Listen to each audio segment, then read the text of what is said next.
किती टक्के हिंदू शेतकऱ्यांना यांनी हमीभाव दिलेला आहे? किती टक्के हिंदू शेतकऱ्यांचे पोरं पोरींना जॉब दिलेला आहे?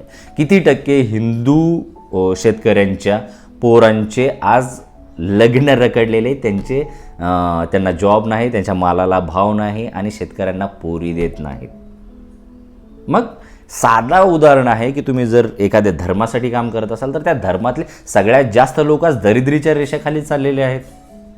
किती टक्के म्हणजे शहरातील हिंदू पोरांना तुम्ही चांगल्या जॉबवरती ठेवलेलं आहे? किती टक्के हिंदू पोरांना तुम्ही चांगले लोन्स देऊन व्यवसायामध्ये MSMEमध्ये घेऊन आलेले आहे? किती टक्के बहुजनाच्या पोरांना तुम्ही फंड देऊन स्टार्टअप्स वगैरे चालू करायला लावलेले आहे? युनिकॉर्न्स वगैरे झालेले आहेत का एक्झाम्पल तुमच्याकडं?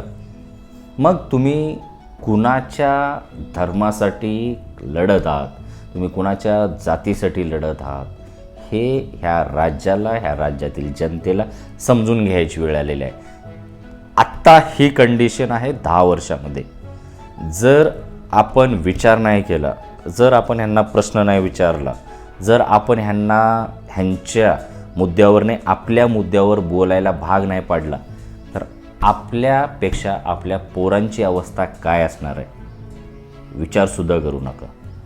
कारण कोल्या कुत्र्यांसारखं, किड्या मुंग्यांसारखं आपली पुढची पिढी एकमेकाला हाणामाऱ्या करून मरून जातील. धन्यवाद.